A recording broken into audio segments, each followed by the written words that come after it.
That's the only option they have to survive. Finland, you guys are so strong. Hey guys, welcome back again to another episode of my reaction. So today we're going to be checking out on this amazing video, that is why Finland fought alongside Nazi Germany, right? Yeah. Okay, let's get right into today's reaction. Some people like to claim that Finland worked with the Nazi regime because during the continuation war, it fought alongside Germany against the Soviet Union. I mean, when people say it like that, it sounds bad because, ooh, you worked with the Nazis, and they love to bring it up as a kind of ideological indictment on the Finnish people. There is so much more to this story, and even the way that statement is portrayed misses the heart of the story. It was a battlefield arrangement, not a brotherhood. Finland wasn't aligning itself with Nazi ideology. It was navigating an impossible reality. It had already endured generations of pressure from the Russian Empire and then a brutal civil war fueled by Bolshevik influence. When war broke out against the Soviet Union, the West offered sympathy, and that was about it. Finland was left cornered by a power that had tried twice to wipe out its independence and identity.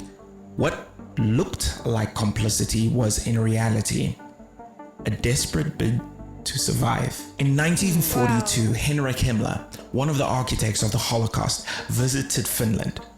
At the time, Germany and Finland were coordinating military efforts. Himmler asked why Finland hadn't dealt with its Jewish question. The story goes that the Prime Minister of the time replied, "We do not have a Jewish question here." Finland had not enacted anti-Jewish laws. In fact, the roughly 2,000 Finnish Jews continue serving in the army and living as ordinary Finnish citizens. Even more remarkably, some attended synagogue on the front lines while their country fought alongside Nazi Germany. Imagine a Finnish Jewish soldier lighting candles on Yom Kippur just a few miles from German trenches. That kind of thing really happened. So, why would Finland partner with such a force in the first place? The simple answer, it didn't have many options. You know the phrase, the enemy of my enemy is my They were pushed aside, and that's the only option they have to survive. So they have to take it. friend. Well, actually, this video is That was Finland's situation, an except eye-opener to what in the really end, happened. they fought against the Germans too. Wow. To understand how we got there, we need to go back further. Not to the 1930s, but to 1809. In 1809, the Russian Empire went to war with the Swedish Empire in what's known as the Finnish War. It was part of the wider Napoleonic conflict. Russia defeated Sweden and annexed Finland, which had been part of the Swedish Empire for nearly 600 years. Finland was made a Grand Duchy under the Russian crown, and for a time, Russia let Finland handle its own affairs. The arrangement worked until it didn't. The Finnish were happy to let it continue as long as they were left alone. Over time, Russian rulers became more authoritarian. They tried to erase Finnish identity. This process is called Russification, when Russia suppresses local cultures and imposes its language, politics, and control. It started slow, then it snowballed. Russians censored newspapers, pushed Russian administrators into Finnish schools, and forced young Finns into the Tsarist army. They were trying to turn the Finnish Russian by force. But the more they pushed, the more Finland resisted. Like blowing on dry kindling, their pressure only made the fire burn brighter. Finnish nationalism roared to life. 600 years under Sweden hadn't erased the Finns. A few decades under Russia wouldn't either. Then came the collapse in 1917. The Russian Empire fell apart. The Bolsheviks overthrew the Tsars. Their ideology was rooted in Marxism.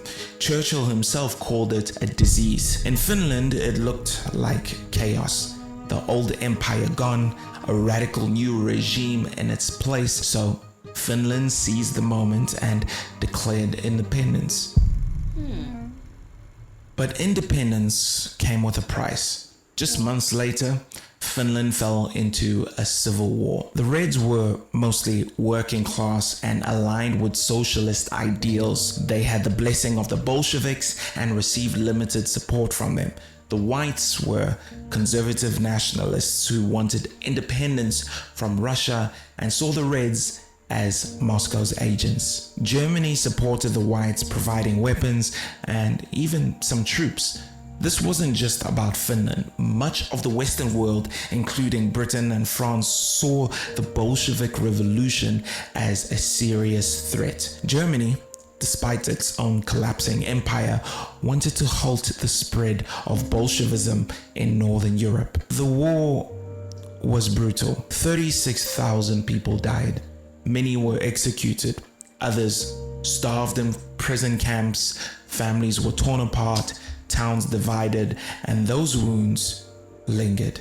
But Finland didn't collapse. Over time, it healed slowly. Parties that were previously aligned with the Reds, like the Social Democrats, were allowed back into politics. Elections were held. By the 1930s, Finland had a functioning parliamentary democracy, rare for Europe at that time.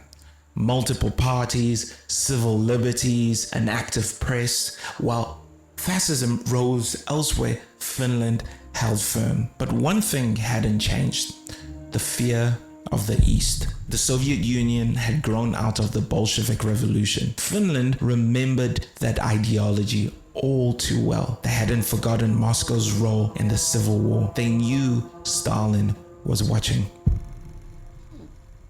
In 1939, Stalin demanded Finnish territory as a buffer zone to protect Leningrad from potential German attack. But that was a pretext. He wanted more. He wanted all of Finland. Finland said no, loudly, universally, from right to left, and with deep generational weight behind it. This wasn't just a political decision. It was the culmination of decades of resistance. First against the Russian Empire, which had tried to erase Finnish language, culture, and identity, then against the Bolsheviks, who had fueled a civil war that tore the nation apart.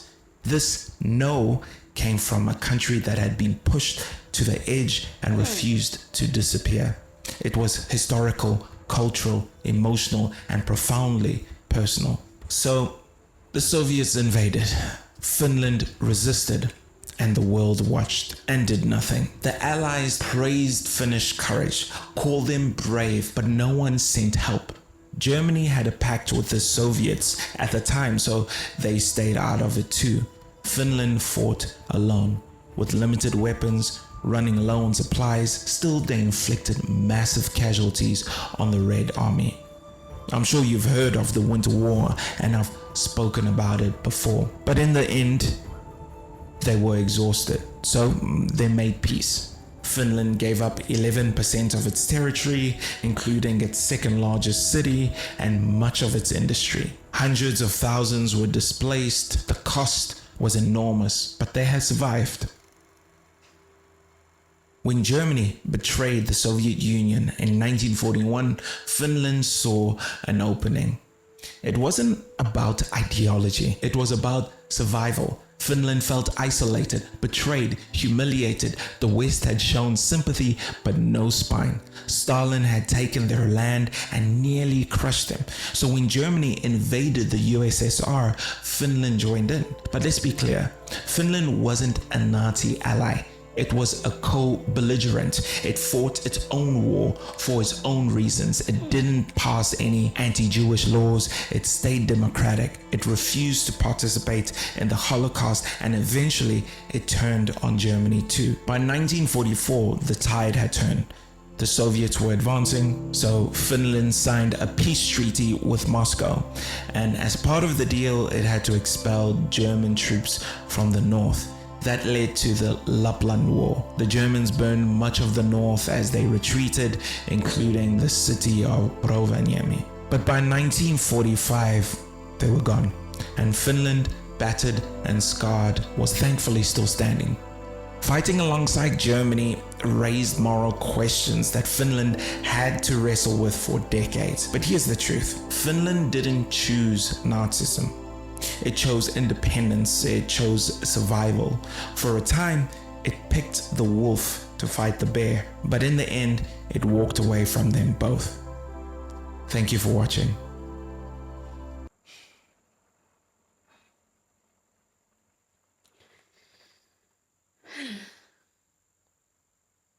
Finland, they went through a Great lot. Different attacks. Before, I wasn't having like a raw eye opener on all this, but although I know of all this, but listening to this Way, again, like, it's this way better again, information, insight jeez. of what really happened. Like, they just want to take their land. They just want to destroy them. And the fact that they're very, very strong, like, they're very, very strong people. Because most countries won't be able to survive all of that. And even to the extent that nobody was helping them, they had to like stand and fight alone. That part was so touching. Like, till the part they were exhausted, they had to like surrender. God. But still, it's good. Like, I'm so glad they fought, because they won't have the opportunity to even surrender to give them a part of the land, but they will just take everything for themselves.